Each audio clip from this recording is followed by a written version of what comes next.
औज़ुबिल्लाहि मिनश्शैतानिर्रजीम बिस्मिल्लाहिर्रहमानिर्रहीम। नाज़रीन, आप देख रहे हैं प्रोग्राम तलाश। मैं हूं आपका मेज़बान ज़हीर अब्बास। हम्दो सना के बाद दरूदो सलाम नबी मुकर्रम सल्लल्लाहु अलैहि वसल्लम की ज़ात अक़दस और उनकी आल पर। नाज़रीन, आज का जो हमारा प्रोग्राम है, प्रोग्राम तलाश में हम आज के वक़्त के फ़िरौनों को ये मैसेज देना चाहते हैं, आज के ज़ालिमों को मैसेज देना चाहते हैं, आज जुल्म करने वालों को ये मैसेज देना चाहते हैं कि जिन्होंने जुल्म किए, ज़ालिम बने और उन्होंने रब होने का दावा किया, खुदा होने का दावा किया, उनके साथ क्या हुआ। और उसी वाक़े को आज मैं अपने प्रोग्राम में लेके चलूँगा कि वो कौन था जो अपने आप को कहता था कि मैं रब हूँ, और उसका वाक़या अल्लाह ताला की पाक किताब में भी आया। आज उसी फ़िरौन के बारे में आज का ये मेरा प्रोग्राम होगा, और मेरे प्रोग्राम में इस फ़िरौन की तमाम जो तफसीलात है वो बताई जाएंगी। और सबसे पहले प्रोग्राम में एक बात बता दूँ कि फ़िरौन का भी पासपोर्ट बना था। आज फ़िरौन का पासपोर्ट और दीगर मामलात को अपने प्रोग्राम तलाश में सबको आगाह करूँगा। ये वाक़या आज से 3500 साल पहले पेश आया था। फ़िरौन के डूब कर मरने के बाद समुंदर ने इसकी लाश को अल्लाह के हुक्म से बाहर फेंक दिया, जबकि बाकी लश्कर का कोई नामो निशान ना मिला। मिस्रियों में से किसी आदमी ने साहिल पर पड़ी इसकी लाश पहचान कर अहले दरबार को बताया। फ़िरौन की लाश को महल पहुंचाया गया। दरबारियों ने मसाले लगाकर इसे पूरी शान और एहतराम से ताबूत में रख कर महफूज कर दिया। हनूत करने के अमल के दौरान इनसे एक गलती हो गई थी। फ़िरौन क्योंकि समुंदर में डूब कर मरा था और मरने के बाद कुछ अरसा तक पानी में रहने की वजह से इसके जिस्म पर समंदरी नमकियात की एक तह जम गई। मिस्रियों ने इसकी लाश पर नमकियात की वो तह इस तरह रहने दी और इसे इसी तरह हनूत कर दिया। वक़्त गुजरता रहा। ज़मीन और आसमान ने बहुत से इनकलाब देखे, जिनकी गिरफ्त के नीचे सब कुछ छुप गया। हत्ता के फ़िरौन की हनूत शुदा लाशें भी ज़मीन की तह में छुप गईं। उनके नाम सिर्फ़ किताबों और उनके तमीरात और लोगों के जहनों में रह गए। इस वाक़या के 2000 साल बाद इस दुनिया में अल्लाह ताला के आखिरी उस ज़मा पैगम्बर सरवर कायनात सरकार दो आलम रहमत मुजस्सम सल्लल्लाहु अलैहि वसल्लम तशरीफ़ लाए और उन पर नाज़ल होने वाली आखिरी किताब कुरान पाक में फ़िरौनों के किस्से बड़ी तफसील के साथ बयान किए गए थे। और इस सिलसिले में इसी फ़िरौन के जिस्म महफूज करने की बाबत में आयत भी सूरह यूनुस में नाज़िल हुई, जिसकी सच्चाई पर सब अहले ईमान का पुख्ता यकीन तो था, लेकिन वो समझने से कासिर थे कि उसकी खुदाई का दावा करने वाले की लाश कहाँ महफूज की गई और कैसे इबरत का निशान बनाया जाएगा। 1871 में मिस्र के एक शहर अल-गुरैनिया से तल्लक रखने वाले गरीब और मामूली चोर अहमद अब्दुल रसूल को फ़िरौनों की हनूत शुदा लाशों की तरफ जाने वाले खुफिया रास्ते तक रसाई मिल गई। अहमद अब्दुल रसूल, जो कि इंसानी जिस्म की हड्डियाँ चोरी करके बेचा करता था, एक दिन वो दरिया नील के किनारे के करीब तबसिया के मुकाम पर इसी सिलसिले में फिर रहा था, जब उसे एक खुफिया रास्ते का पता चला। वहाँ वो इंसानी हड्डियाँ चोरी करने के लिए जगह खोद रहा था। उसी दौरान उसे कुछ लोगों ने पकड़ लिया और पुलिस के हवाले कर दिया। वो जिस जगह को खोद रहा था वहाँ से मिलने वाले रास्ते की जब मुसलसल खुदाई की गई, 1891 को दूसरी लाशों के साथ इसी गर्क होने वाले फिरौन की लाश भी मिल गई। इसके कफन पर सीने के मुकाम पर इसका नाम लिखा हुआ था। इन लाशों को माहरीन कहरा ले गए और जब इन लाशों का तफसील से जायज़ा लिया गया तो फिरौन वाली लाश पर जमी नमकियात की तह से तस्दीक हो गया कि ये वही फिरौन है जिसे अल्लाह ताला ने पानी में गर्क करके बदतरीन अंजाम से हमकनार किया था। ये बहुत बड़ा वाक़या था और इसकी तस्दीक के लिए दुनिया भर के माहरीन, आसारे कदीमा और साइंसदान मिस्र की तरफ से आमिद आ पड़े। मुख्तलिफ साइंसी टेस्ट करने के बाद दुनिया भर के साइंसदानों ने तस्दीक कर दी, सब लाशों की निस्बत सिर्फ फिरौन की लाश पर ही समंदरी नमकियात तह जमी हुई थी। इस तस्दीक के बाद इसे फिरौन की लाश करार देकर अजायब घर में महफूज कर दिया गया।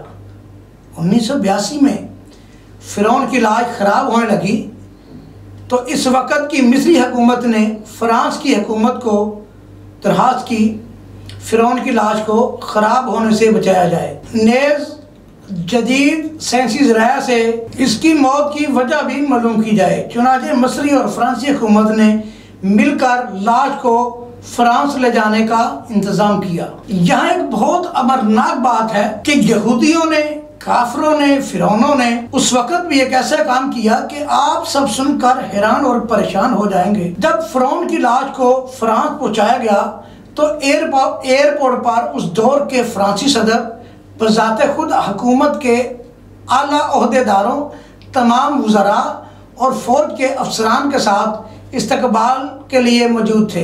फिरौन की लाश का इस्तकबाल किसी अजीम जिंदा बादशाह की तरह किया गया। फौजी दस्तों ने सलामी दी। फिरौन की लाश को माहिर डॉक्टरों की टीम के हवाले किया गया। इस टीम की सरबराही डॉक्टर मोरस बुकाय ने की थी। मैक्रोस्कोपिक टेस्टों के ज़रिए लाश के तमाम अज़ा का टेस्ट किया गया तो मालूम हुआ कि इसकी लाश और जिस्म में समंदरी ज़र्रात अभी तक मौजूद हैं और मौत की वजह भी पानी में डूबने की वजह से हुई थी। एक बादशाह की मौत पानी में डूबने की वजह से ये डॉक्टर मोरस के लिए हैरत की बात थी। इसने इस लाश के बारे में मज़ीद जानने की कोशिश की तो इसे मालूम हुआ कि इस बादशाह की मौत के हालात मुसलमानों के आखिरी उस ज़मा पैगम्बर सरकार दो आलम रहमत मुजस्सिम सल्लल्लाहु अलैहि वसल्लम पर नाज़िल की गई किताब कुरान पाक में तफसील से दर्ज है। उसे इल्म था कि जहाँ से ये लाश मिली है वो एक इस्लामी मुल्क है। चुनांचे तजस्सुस के हाथों मजबूर होकर वो मिस्र पहुँचा। वो एक साइंसदान था। उसने इस मामले में मिस्र के एक साइंसदान से मुलाकात की। इस साइंसदान ने कुरान पाक खोलकर सूरह यूनुस की आयात 90 से लेकर 92 तक का तर्जमा लफ्ज़ ब लफ्ज़ सुनाया। फिरौन का खुदाई का दावा, इसका पानी में डूबकर मरना और फिर पानी से निकालकर इसकी लाश का हमूद हो जाना और फिर दोबारा लाश का मिलना और फिर इस लाश को जदीद साइंसी दौर में दोबारा महफूज किया जाना, सबका इशारा एक जानिब था और बहुत वाज़िया था। तेरे बाद में आने वालों के लिए इबरत का निशान बना दूंगा। फिरौन की लाश ऐसे महफूज करके दुनिया के सामने लाकर रख दी गई कि इंटरनेट एक क्लिक पर, रसायल व जरायद पर, टीवी चैनल पर और अजायब घरों में अरबों इंसानों की आंखों के सामने करिया पिचकी काबिल तरस हालत में मौजूद है। इबरत के लिए, सोचने के लिए कि इबादत के लायक और हमेशा रहने वाला वो ही सब का खालिक और राज़िक है। जिस खालिक कायनात ने, जिस मालिक कायनात ने हम सब को पैदा किया। डॉक्टर मोरस ने कुरान पाक की आयात का तर्जुमा सुना तो उसी वक़्त पुकार उठा अल्लाह अकबर, अल्लाह बहुत बड़ा है और अल्लाह सच्चा है।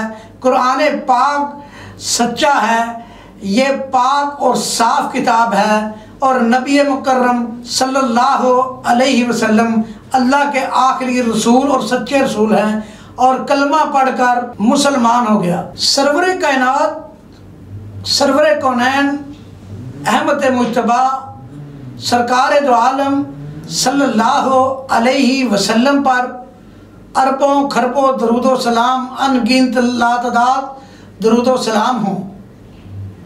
नाज़रीन, यहाँ एक बात करता चलूँ मैं, आखिरकार फ़िरऔन की लाश का पासपोर्ट बन गया और क्यों बनवाया गया। फ़िरऔन दुनिया का वाहिद शख्स है जिसके मरने के 3000 साल बाद पासपोर्ट बनाया गया। फ़िरऔन का पासपोर्ट इसलिए बनाया गया कि फ़िरऔन की लाश को महफूज रखने के लिए कुछ मरम्मत फ्रांस में हुई। 1974 की बात है। फ्रांस के कानून के मुताबिक कोई भी लाश उस वक़्त तक फ्रांस में नहीं को लेकर जा सकता जब तक उसका पासपोर्ट ना बनाया जाए।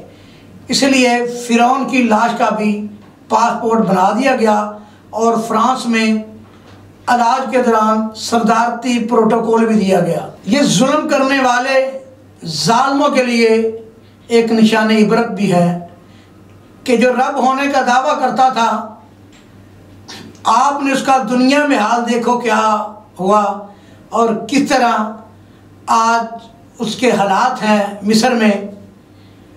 आज के जालिमों को मेरा मैसेज है, जो आज के दौर के जालिम हैं, वो इस प्रोग्राम तलाश के ज़रिए ये मेरा मैसेज सुन लें और आज से तौबा कर लें और रब्बे जुल जलाल से बख्शिश की इल्तिजा करें। वगरना फ़िरऔन का किस्सा तो आपने सुन लिया कि उसकी लाश का क्या हाल हुआ और तक क़यामत तक उसकी लाश का क्या हाल होगा। लेकिन हमने नबी मुकर्रम सल्लल्लाहु अलैहि वसल्लम का कलमा पढ़ा है। हमने इन चीज़ों को सोचना है कि हमारा कब्र और हशर में क्या हाल होगा। अल्लाह ताला की बारगाह आलिया में दुआ गो हूँ, अल्लाह ताला हम सब कोई बख्शिश फरमाए और नबी मुकर्रम रसालत मआब सल्लल्लाहु अलैहि वसल्लम के अहकामात के मुताबिक ज़िंदगी गुजारने की तौफीक अता फरमाए। नाजरीन, ये आज का जो मज़मून था, मैंने एक वक़्त के फ़िरऔन का बताया जो अपने आप को रब होने का दावा करता था। मेरे प्रोग्राम में आप उसकी तस्वीर भी देखेंगे, उसका पासपोर्ट भी बना हुआ और उसकी लाश को भी देखेंगे। कम अज़ कम इन चीज़ों से इबरत हासिल करो और अपनी ज़िंदगी को इस तरह लेकर चलो जिस तरह रसालत मआब सल्लल्लाहु अलैहि वसल्लम ने हमें ज़िंदगी गुजारने का तरीका बताया। प्रोग्राम तलाश के साथ अपने मेज़बान ज़हीर अब्बास को इजाज़त दीजिए। अल्लाह निगहबान, अगला प्रोग्राम फिर हम आपके लिए एक बहुत मुनफरिद लेके आ रहे हैं। प्रोग्राम देखना ना भूलिए। तलाश हमारे प्रोग्राम को लाइक भी करें, शेयर भी करें, सब्सक्राइबर भी करें। बहुत शुक्रिया।